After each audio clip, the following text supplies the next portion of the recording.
Hare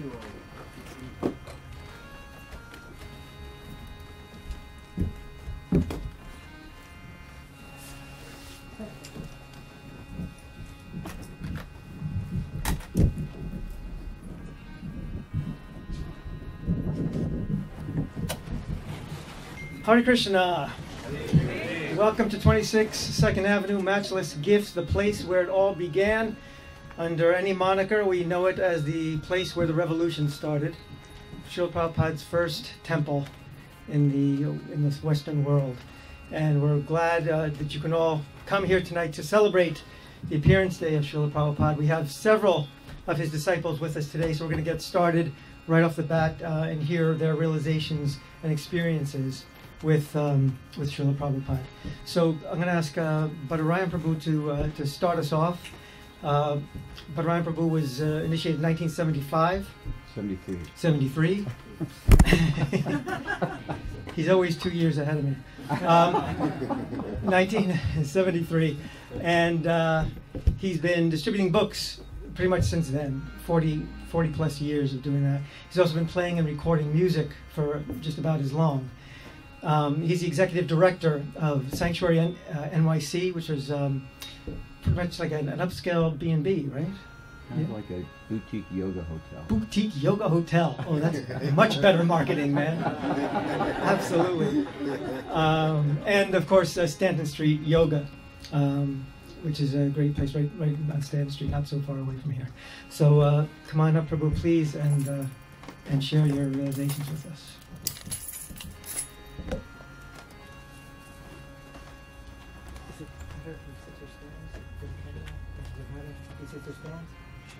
Sit is good. No, you can. It would be better if you sit or stand or whichever. Okay.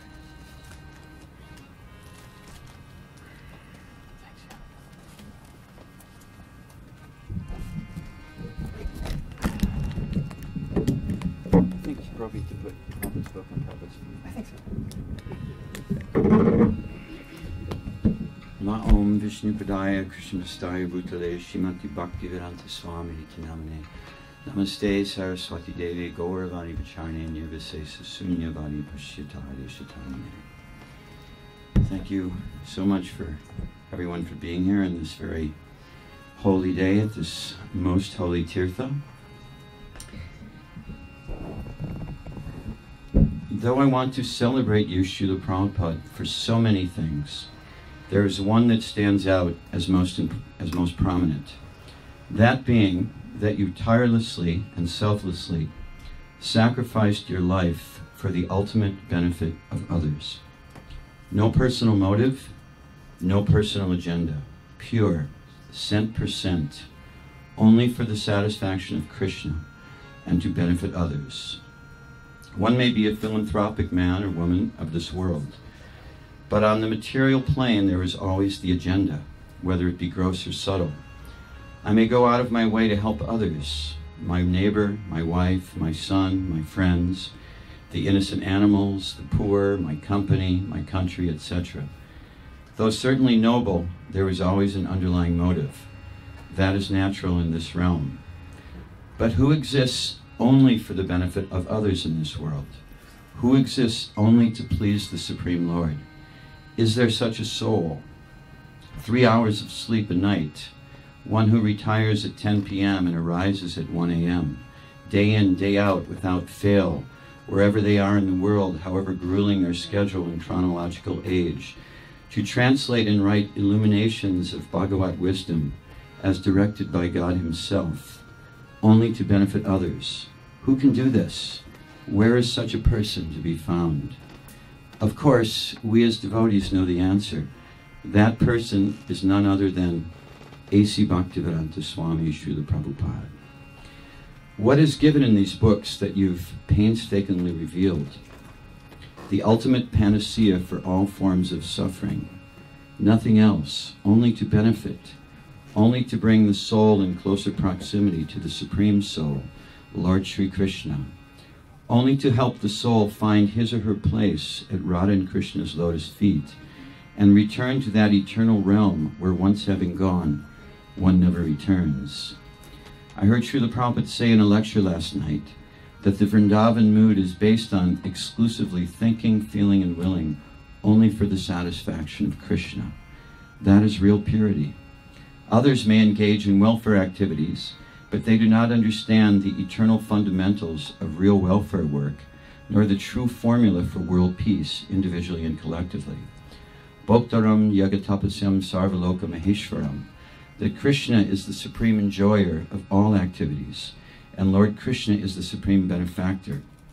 A person, as Krishna states in Bhagavad Gita, a person in full consciousness of me, knowing me to be the ultimate beneficiary of all sacrifices and austerities, the supreme Lord of all planets and demigods, and the benefactor and well-wisher of all living entities, attains peace from the pangs of material existence. And your purport, Srila Prabhupada. The conditioned souls within the clutches of illusory energy are all anxious to attain peace in this material world, but they do not know the formula for peace, which is explained in this part of the Bhagavad Gita. The greatest peace formula is simply this: Lord Krishna is the beneficiary in all human activities. Men should offer everything to the transcendental service of the Lord, because he is the proprietor of all planets and the demigods thereon.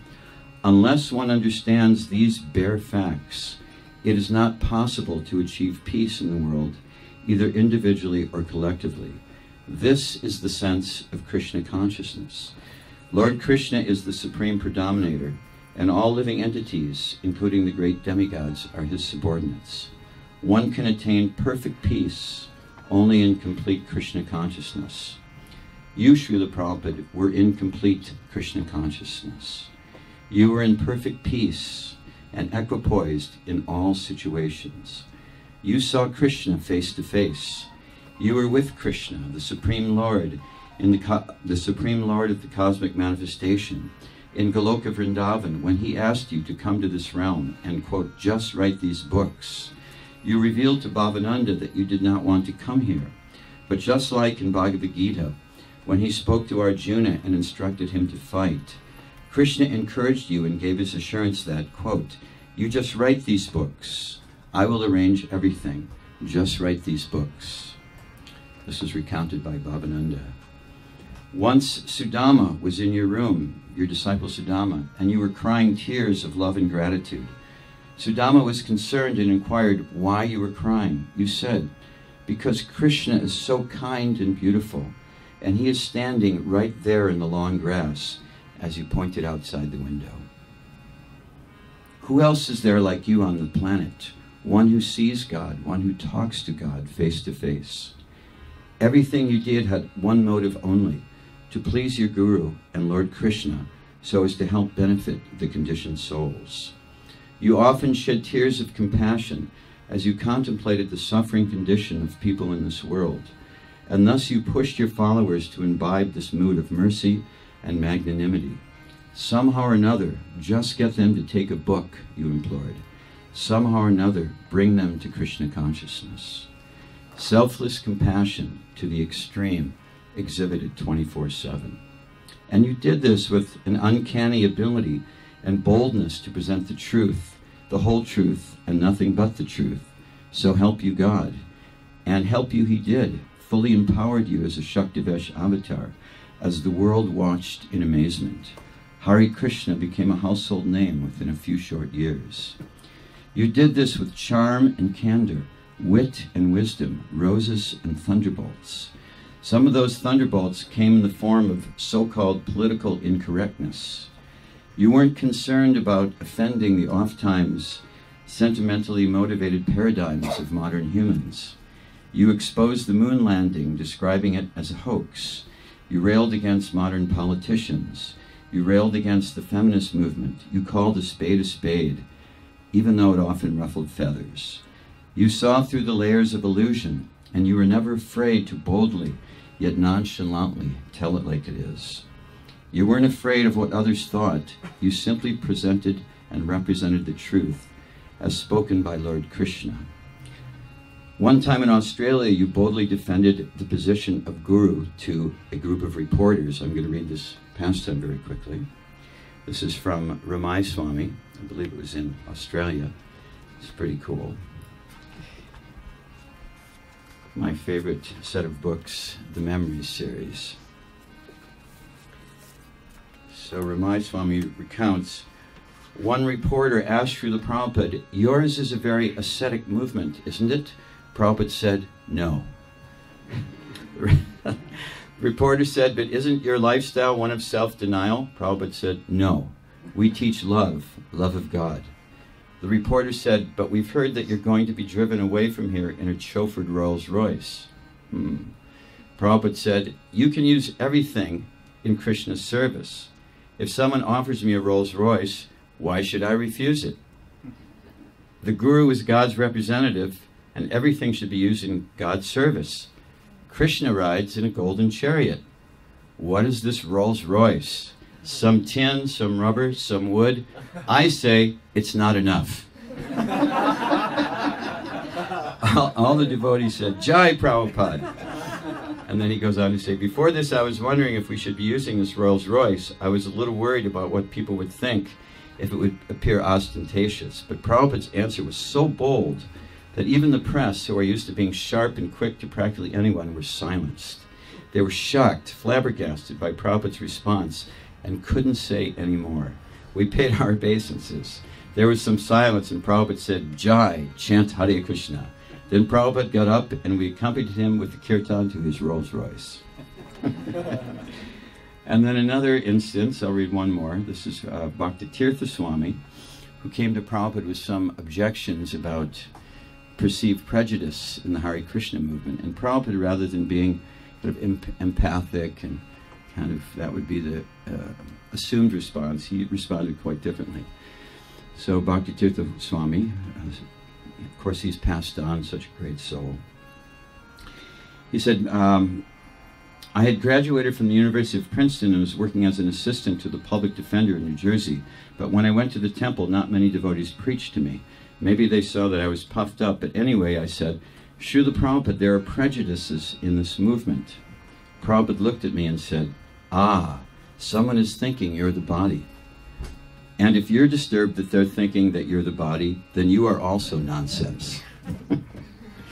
This is the spirit. Prabhupada told me in so many words, bodily consciousness is there in so many ways. But if you get distracted because of that, then this is your nonsense.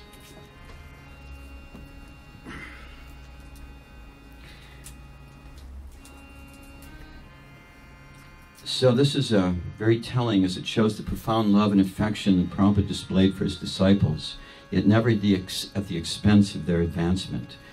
This was your love, Prabhupada, for you saw only what was necessary for each individual soul in their progressive march back home, back to Godhead. Your mission, Srila Prabhupada, is Chaitanya Mahaprabhu's mission. Everyone become Guru and liberate the land. It is now our mission, each and every one of us in this room. There is an urgent need for Krishna consciousness in the world, now more than ever.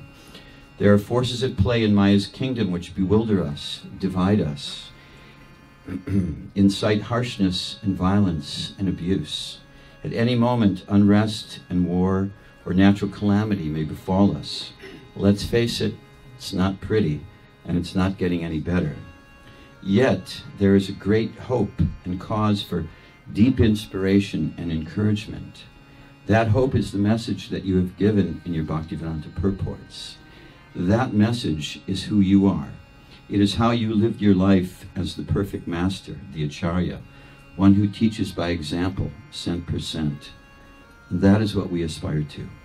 Everything for the service and pleasure of Guru and Krishna, and only to benefit others. Only to benefit others. Let this become our creed. Let it be indelibly imprinted in our minds and hearts, along with the lotus feet of Krishna. Let it guide our decisions, our ways of living and acting, and relating to one another and the world.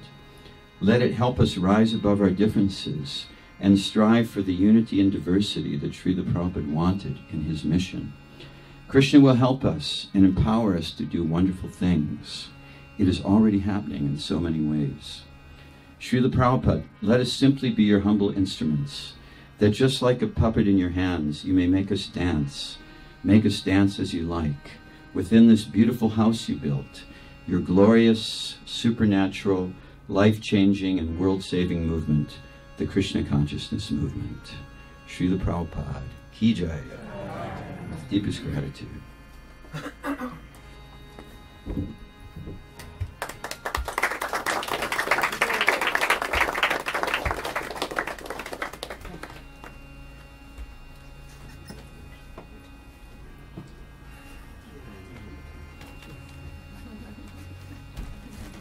Thank you, Badarayana Prabhu.